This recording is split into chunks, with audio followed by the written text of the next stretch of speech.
So I just got in a set of new Winsor Newton Cotman watercolors. These are tubes. As I've said in the past, I greatly prefer using tubes for a number of different reasons.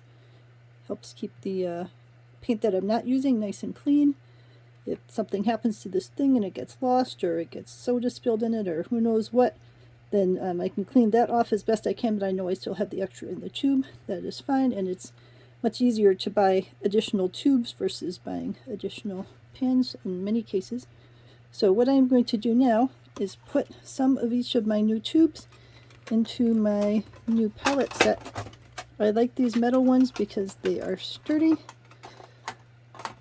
They have nice mixing areas, and I will note that I would not expect these to be wholly watertight. You know, you do the best you can with these things, and that's going to be reasonably watertight, but you know, you should not put it in an ocean or something like that. Alright, so I will name the colors as I go, and I'm going to start with this end and do the Chinese white and start going across that way. So we got the Chinese white,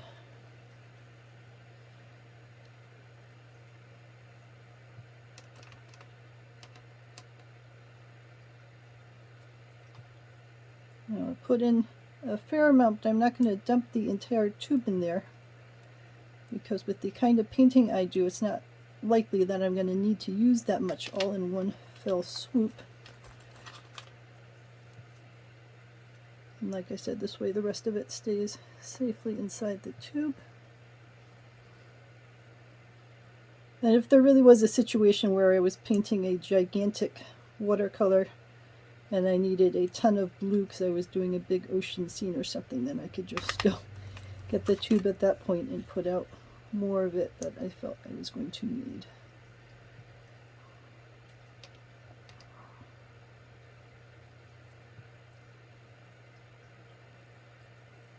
So the caps come off very easily.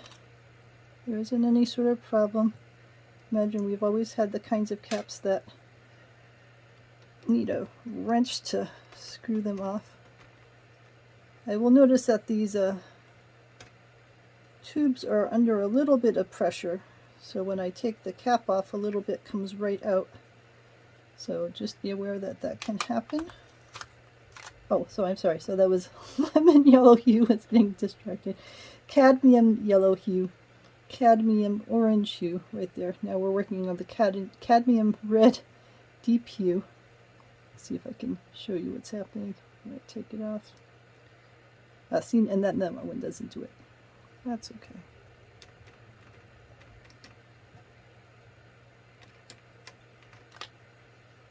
And you can always give the tube a squeeze in a way that straightens its shape back out, and that'll cause it to suck in any loose paint that's on the top. Alizarin Crimson Hue. Let's see what this one does. The push out. Nope.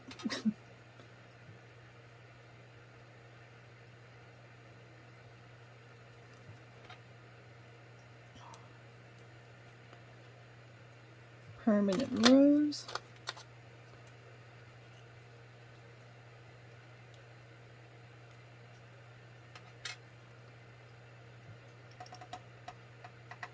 And what I'll end up doing is making a color chart that I keep with this, so that I always know what is what, and also what it looks like on watercolor paper, which, you know, as close as these things try to be to what the actual color is, it's good to have it on the type of watercolor paper you tend to use, because that, of course, will give you the best possible representation of what it's going to look like on that paper.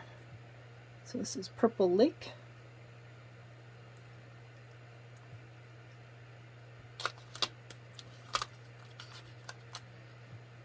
Dioxazine Purple.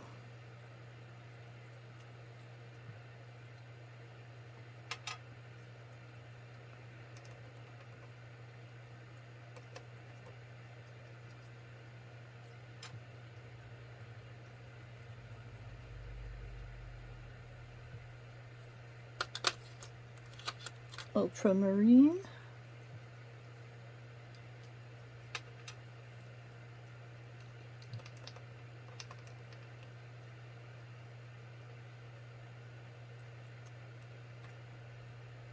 yes, it can pretty impressively suck the paint right back into the tube.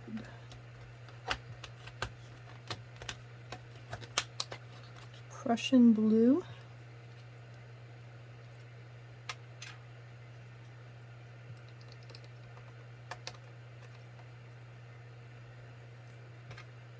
and the reason that I got a palette that had more bins than what I was going to be using for this particular set is that I have some metallics I like to use, and now I have some extra spots to stick in the gold and silver and such. Come on, this is like one of my favorite colors too. Cerulean Blue Hue. I'm just such a fan of cerulean. Alright, so that one came out a little bit.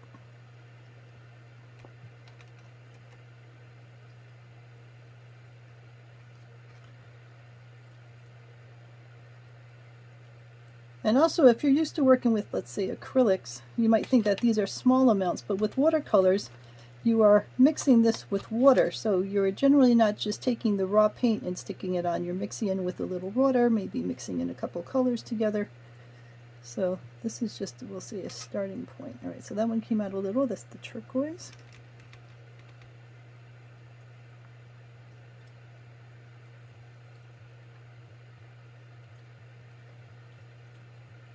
Next we're on to emerald.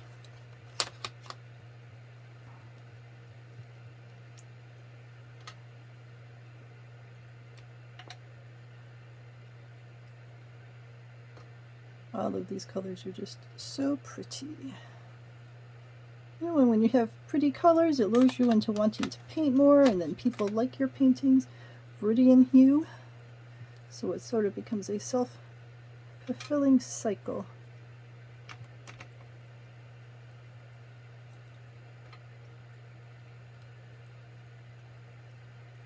Next we get the one that often gets teased about its name, Hooker's Green Light.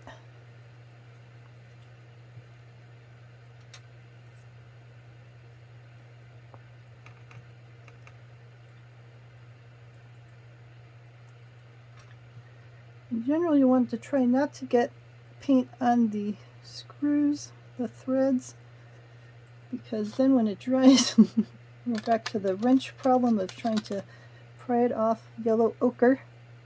But you do the best that you can.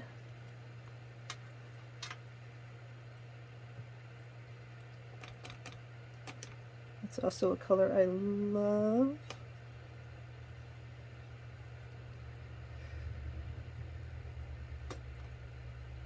See, they put this over with the brown part. I tend to put it over with the yellow part, but that's alright. I'm going to keep it in the same order for this. Burnt Sienna.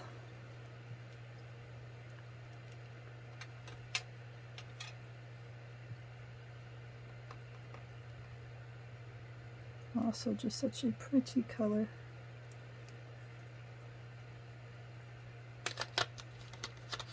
With the burnt umber.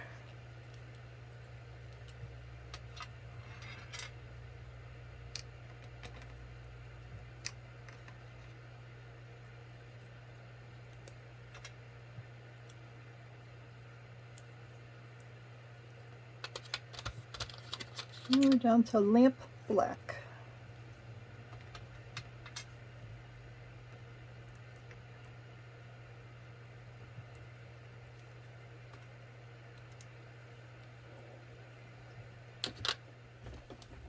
Alright, so once again, these are the colors of the Winsor Newton Cotman set, and then these are what they look like in their wet form. So I will work on a color chart to show what they look like on watercolor paper. Let me know if you have any questions.